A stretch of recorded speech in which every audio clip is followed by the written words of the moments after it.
chief guest of the day, Shri Pawan Kumar Agarwal, IAS Additional Secretary and CEO, FSSAI, Ministry of Health and Family Welfare. Special guest of honor, that is keynote address speaker, Dr. Pawan Agarwal, founder and president, Kamalabai Education Charitable Trust, Mumbai. Other dignitaries on the dais, delegates and friends. It's a really privilege for me to be speaking before you on this occasion. IOH has been doing a wonderful job. Last year there was a national conference.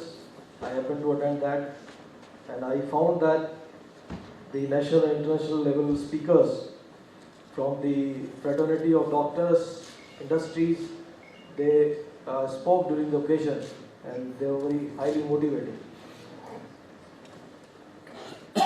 Occupation health, all of us are aware, we are all the occupation health experts around here.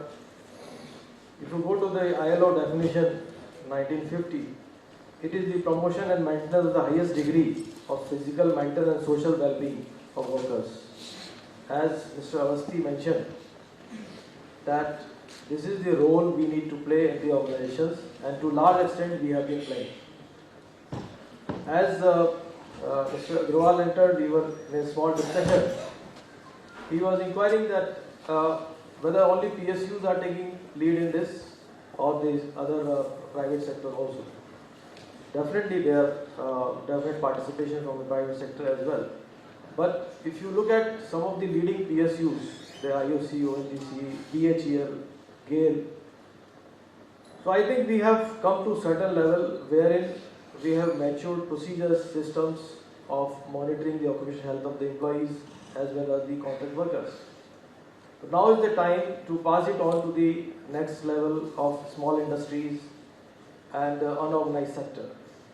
So as Mr. Awasthi was suggesting, I would also add that maybe this IOH could take up this drive to take the occupational health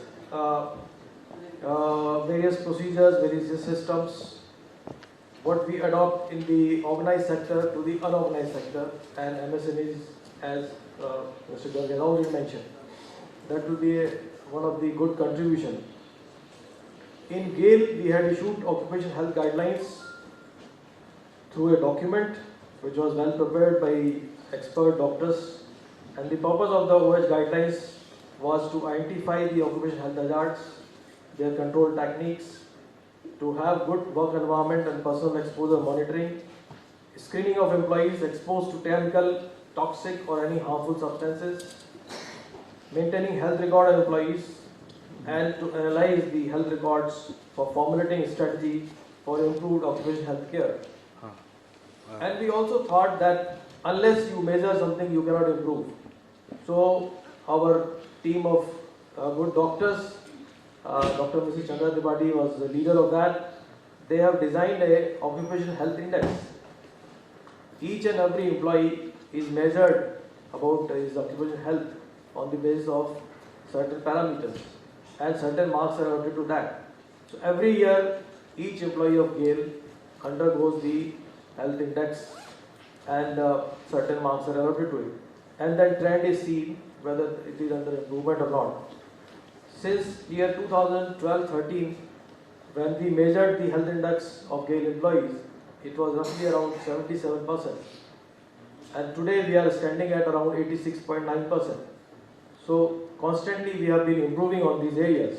If you talk about the OH governance, occupational health governance in GAIL, we have two kind of committees in GAIL.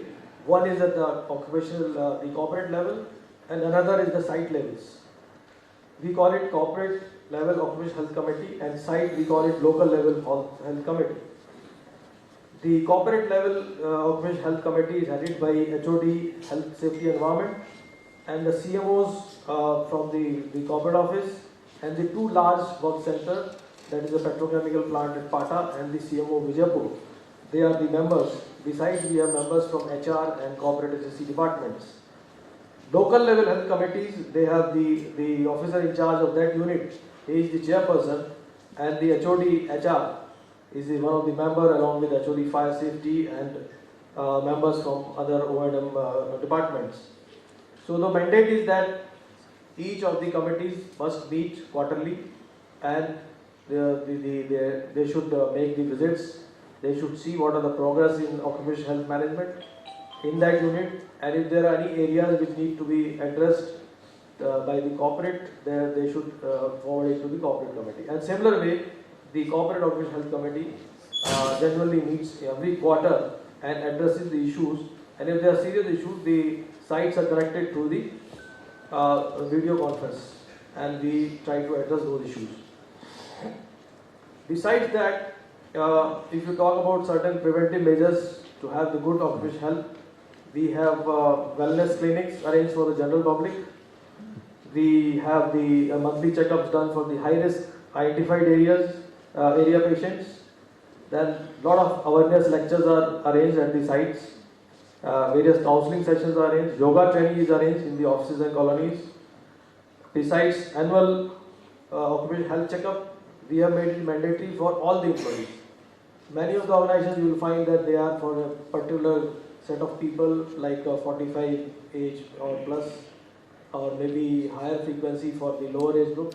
But our management decided that let us have occupational health done compulsory for all the employees, irrespective of their age, cadre and the position. As a result, in fact, maybe Dr. Chandra Tripathi would share that we have found out a lot of cases during these occupational health checkups which could be leading to the ill health of the people, but they are timely identified, and even some of the life-threatening disease could be identified, and suitable action was taken. We are also working on a scheme to reward the healthiest employee at each site and the healthiest site itself. So these schemes are already formulated, they are under approval. So this will give motivation to the employees further. Although it's their own health, they have to see you have best of the facilities for sports, best of the medical facilities. It's a question of utilization. How you really, as Mr. Awasthi mentioned, the realization must come within the individual that health is most important, and naturally they will start. My director of projects, who could not come today, he always mentions that the first hour of the day, when you get up, first hour of the day should be devoted to yourself. It is for you exclusively. So do yoga, do exercises, whatever best you want to do, just devote it for yourself before getting into the day-to-day hustle and bustle. So I think with this I would once again thank the AOH Association for inviting me on this occasion and sharing my thoughts. Thank you so much.